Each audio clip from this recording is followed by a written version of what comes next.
Shalom. Haleluya. Senang sekali bisa jumpa lagi ya di minggu pertama di bulan Maret. Ya, tidak terasa kita sudah ada di bulan Maret ya. Waktu cepat berlalu. Ya. Oke. Pada pagi hari ini saya akan berbicara tentang benih. Ya. Kenapa hal ini penting? Karena untuk mendapatkan buah harus dimulai dari benih. Betul kan? Nah, Alkitab banyak mengajar tentang benih. Apa yang kita tabur pasti akan kita tuai, kata firman Tuhan. Betul. Nah, tapi coba kita pelajari. Kenapa seringkali dalam kehidupan ini kita sudah memberi, kita sudah menabur, tapi kok sepertinya kita tidak menuai. Ya, oke. Ya, coba kita belajar tentang benih ini. Kejadian 8 ayat 22 mengatakan begini. Selama bumi masih ada, masa menabur dan menuai, dingin dan panas, musim dingin dan musim panas, siang dan malam tidak akan berhenti. Jadi selama bumi masih ada yang mengatakan umur bumi tinggal sekian, ya.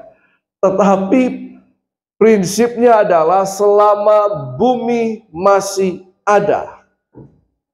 Dan saya, saudara, Bapak, Ibu, ada di bumi.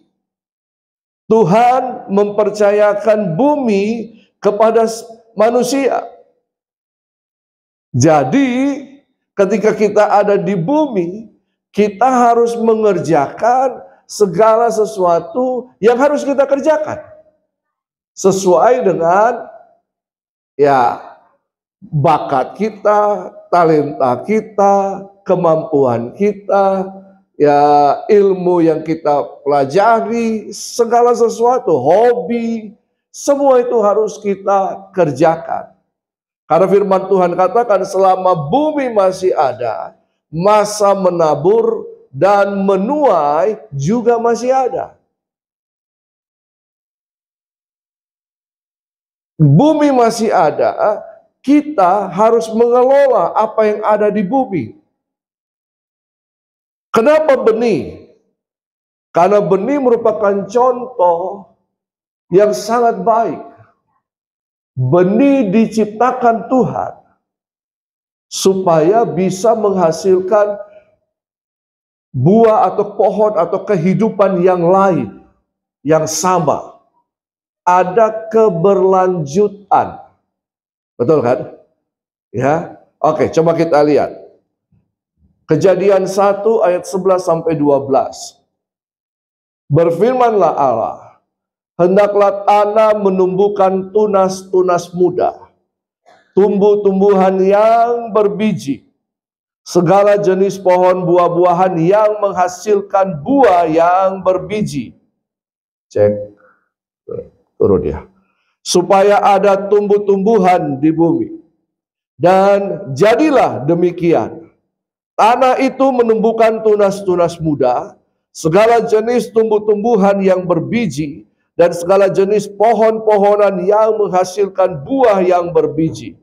Allah melihat bahwa semuanya itu baik. Jadi, yang pertama Tuhan ciptakan, dalam adalah pohon, tanaman, tumbuhan yang ada bijinya. Kenapa harus ada biji? Karena dengan biji akan menghasilkan pohon atau tumbuhan tanaman yang lain yang sama. Ada keberlanjutan, ada benih. Biji itu adalah benih. Tapi hari-hari ini, saudara mohon maaf ya, tiba-tiba ini kesalahan bukan di telinga saudara. Jadi hari-hari ini kita suka makan buah yang tanpa biji. Betul? Ada buah-buah yang merupakan hasil rekayasa genetika. GMO itu. Ya, genetic modified objek apa, begitu. Yang direkayasa. Ada penelitian yang mengatakan bahwa autis itu bukan karena keturunan. Autis itu biasanya muncul karena makanan. Makanan yang dimodifikasi. Sekarang kita bisa makan daging ayam tanpa ayam. Iya kan? Buah ada banyak yang tidak. Jadi bagaimana tumbuhnya? Ya rekayasa genetika. Padahal Tuhan mengatakan setelah Dia menciptakan tumbuh-tumbuhan pohon buah-buahan yang berbiji ini, Dia melihat bahwa semuanya itu baik. Baik. Ya, kita juga dianjurkan untuk makan biji-bijian, kan? Sereal itu. Untuk apa? Proses pencernaan yang baik, metabolisme tubuh. Nah, jadi biji atau benih ini ketika ditanam kembali akan menghasilkan pohon atau yang sesuai dengan hal yang sama.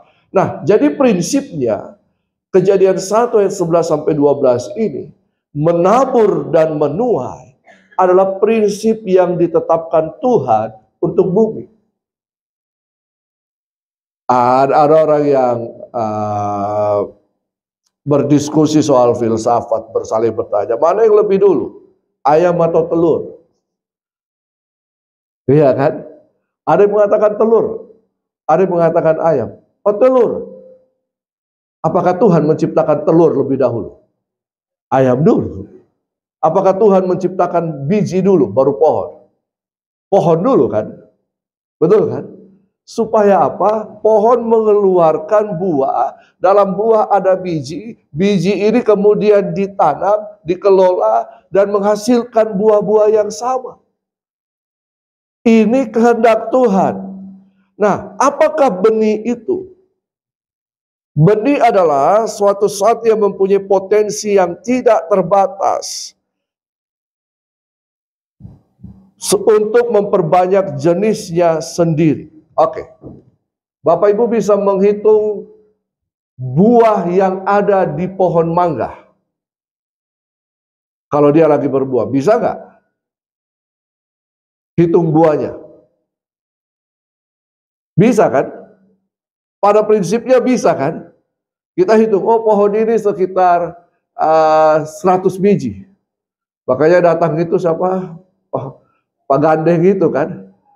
Pokoknya saya mau beli pohon ini, oh kira-kira ada 100 biji, oh sekian harganya.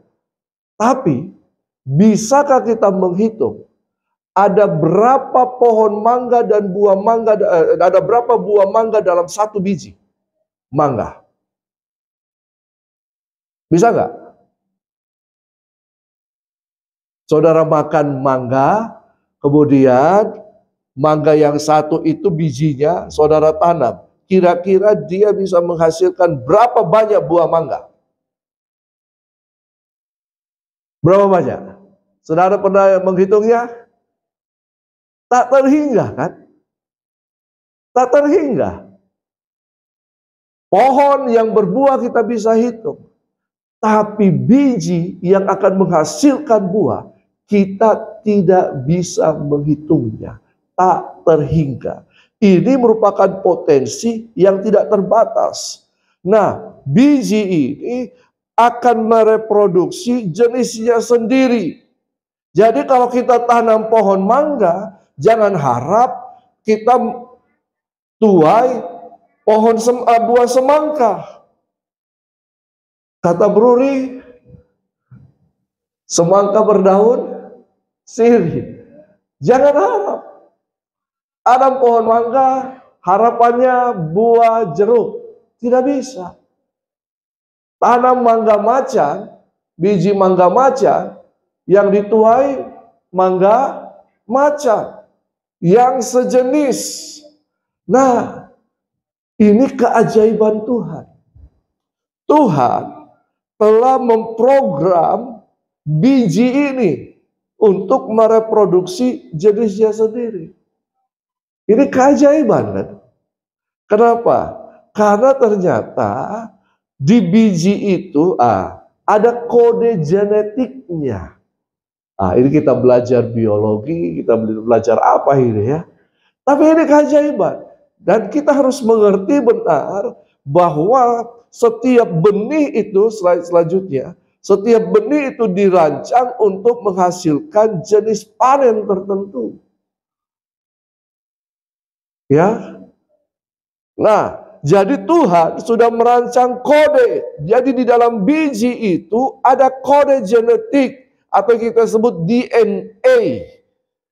Jadi dalam biji itu ada ukuran tinggi pohonnya, besar batangnya, betul kan? Ya, dan warnanya, bunganya seperti apa, buahnya bagaimana, itu ada dalam setiap biji atau benih. Dan kita tidak bisa mengubahnya.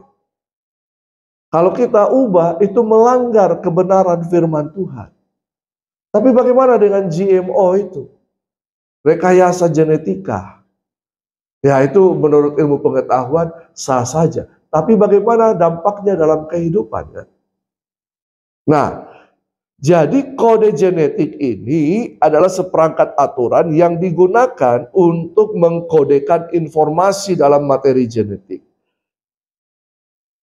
Bagaimana? Ini kan tumbuhan, Pak. Ini kan biji.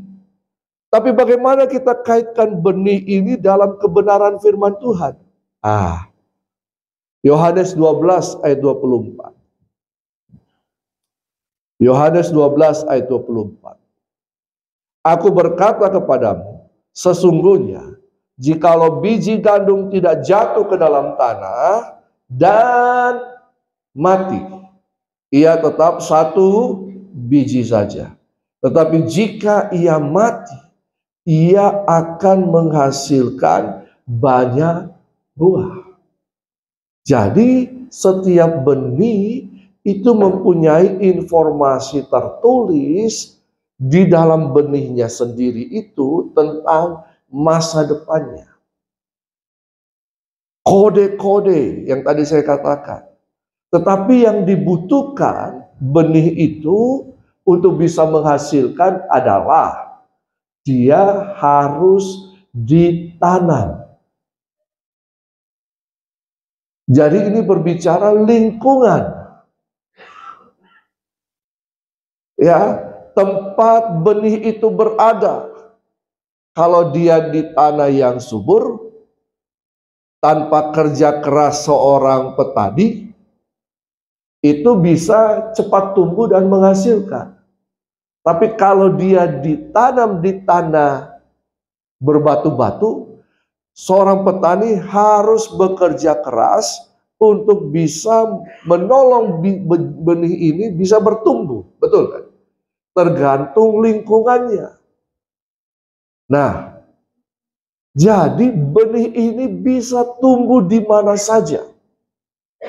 Tergantung lingkungannya. Dan kalau dia tumbuh di tanah yang subur, hasilnya akan bagus. Oke. Jadi lingkungan ini berbicara tentang, kalau benih itu bisa berbicara tentang firman Tuhan. Benih itu bisa berbicara tentang keuangan. Benih itu bisa berbicara tentang kehidupan saya dan saudara. Betul? Nah, di mana kita berada itu sangat menentukan pertumbuhan kita.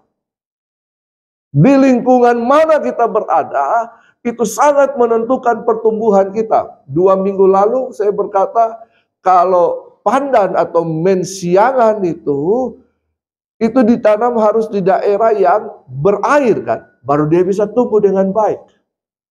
Nah, yang dibutuhkan adalah lingkungan.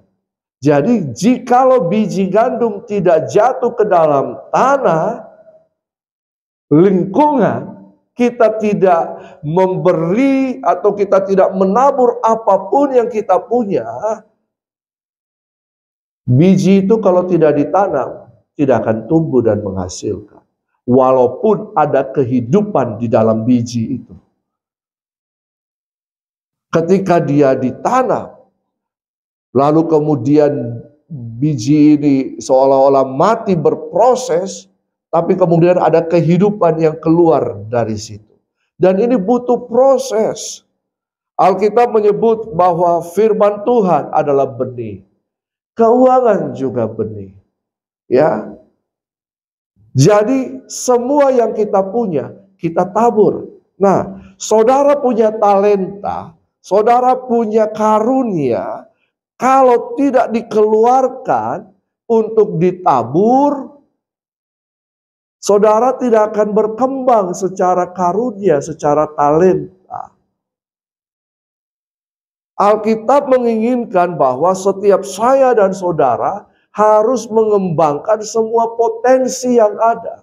Bahwa benih itu sudah ditanam di dalam kehidupan saya dan saudara. Ketika Tuhan menghembuskan nafas kehidupan dalam setiap kehidupan saya, dalam kehidupan Adam kan diciptakan dari debu tanah. Dia tidak berharga, tapi ketika Tuhan menghembuskan nafas kehidupan, apa artinya?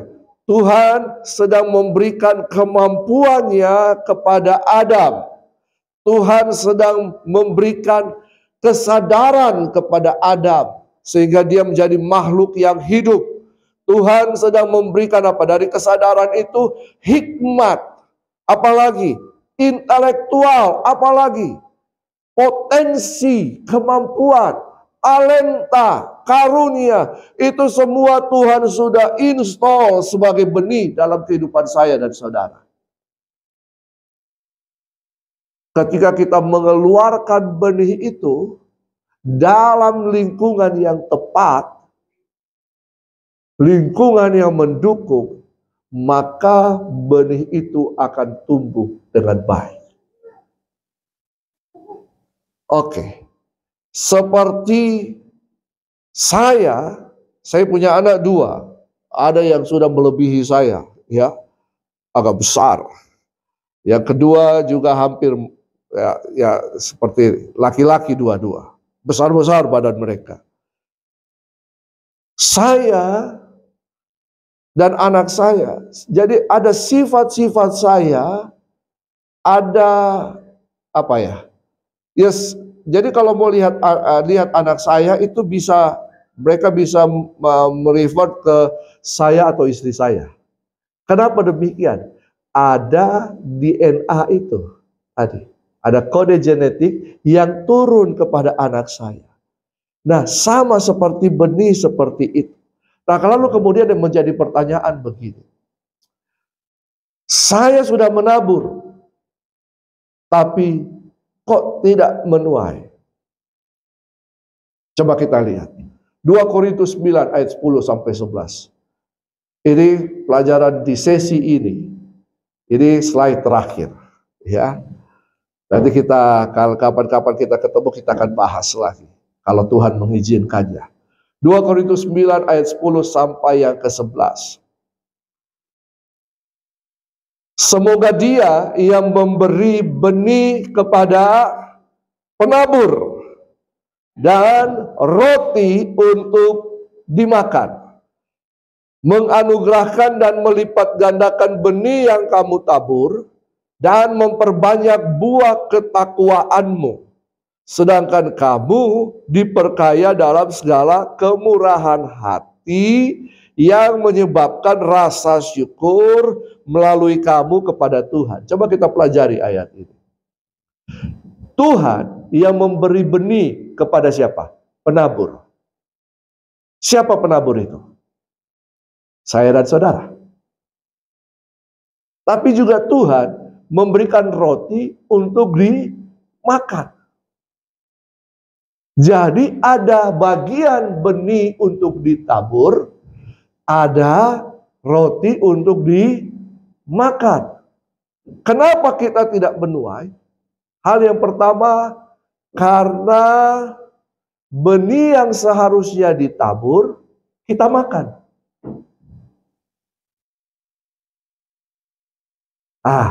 Betul apa betul? Jangan harap panen padi kalau tidak pernah menabur biji padi. Setuju apa setuju? Jadi benih itu bisa berarti banyak, bukan hanya uang. Amin. Tapi apa yang kita ingin tuai, harus kita tabur hal yang sejenis. Saudara ingin dibaik-baiki teman-teman tak? Teman-temanmu. Tabur kebaikan. Amin. Jadi kalau kita mau berharap bahwa apa yang akan kita tuai, harus kita tabur benih yang sama. Jangan berharap tabur benih mangga, tuai durian. Jadi kalau saudara ingin misalnya ini, ingin menuai kelimpahan keuangan dalam hal keuangan, maka kita harus menabur benih keuangan. Benih itu harus ditabur. Tuhan yang akan menganugerahkan, Tuhan yang akan melipat gandakan benih itu dan memperbanyak buahnya. Supaya apa? Kita semakin diperkaya. Nah, benih itu, kenapa kita tidak menuai? Benih itu hanya disimpan, tidak pernah ditabur. Atau kita menabur bukan di tanah yang baik, sehingga benih itu bisa tumbuh tetapi tidak subur, hasilnya tidak baik. Kita menabur benih A, tapi kita mengharapkan benih B. Dan yang terakhir, kita tidak sabar untuk menuai. Maunya cepat-cepat. Pohon mangga ketika ditanam baru berapa tahun bisa berbuah? 3-4 tahun kan Pak? Dia baru belajar berbuah kan? Kita tidak sabar, tidak buah ini 1 tahun, sudah potong, ganti benih yang lain. Firman Tuhan katakan apa? Taburlah benihmu di mana saja, kapan saja, sehingga kita bisa menikmatinya. Kita tidak tahu kapan dia bertumbuh, benih ini atau benih itu, kita tidak tahu kapan dia bertumbuh, tapi nantinya kita akan menikmatinya. Tapi ingat, kalau kita menabur benih, kita harus percaya benih yang sama yang kita tabur, itulah yang akan kita tuai. Amin. Amin. Nah, ini pelajaran tentang benih. Nanti kita akan belajar di kali-kali berikutnya. Ya. Oke. Dan saya percaya bahwa ketika kita menabur, seorang petani ketika dia mulai menanam, dia pasti akan menjaga benih itu. Bagaimana caranya menjaga? Didoakan, dipercaya, imani, sungguh-sungguh. Doa, imani, tetap juga terus bersyukur untuk semua benih yang kita tabur. Dan kemudian apa? Kita selain kita menabur di sini, kita tabur juga di bagian yang lain. Ya. Harus banyak menabur supaya banyak menuai. Amin. Saudara ingin sehat? Tabur. Tabur apa? Tabur cara hidup yang sehat. Yesus menabur kehidupan. menabur dirinya, apa yang dia tuai, jiwa-jiwa saya dan saudara, kehidupan saya dan saudara. Kalau saudara mau menabur, taburlah benih yang saudara harapkan akan tumbuh dan kemudian akan menghasilkan tuaian yang sama dengan benih itu. Kalau saudara misalnya ingin rumah, tabur benih untuk rumah. Saudara ingin mobil, tabur benih untuk mobil. Iya kan? Prinsipnya seperti itu. Di mana kita bisa menabur? Di tempat yang subur, yang baik. Kita mungkin bisa, misalnya tetangga kita atau saudara kita yang ingin beli mobil, kita bisa tabur juga di situ. Saya menabur ya sekian, 1 juta, 10 juta. Tapi paling tidak saudara sudah menabur benih untuk mobil yang saudara juga inginkan, mobil. Prinsipnya sama. Saudara ingin motor, tabur. Saudara ingin rumah, tabur. Misalnya gereja lagi mau membangun, tabur untuk pembangunan. Saudara percaya apa yang saudara tabur, saudara akan tuai hal yang sama. Jangan saudara tabur untuk pembangunan gereja, saudara mau tuai mobil. Itu sudah menyalahi aturan. Amin. Saya kira prinsip ini akan menjadi berkat untuk saudara.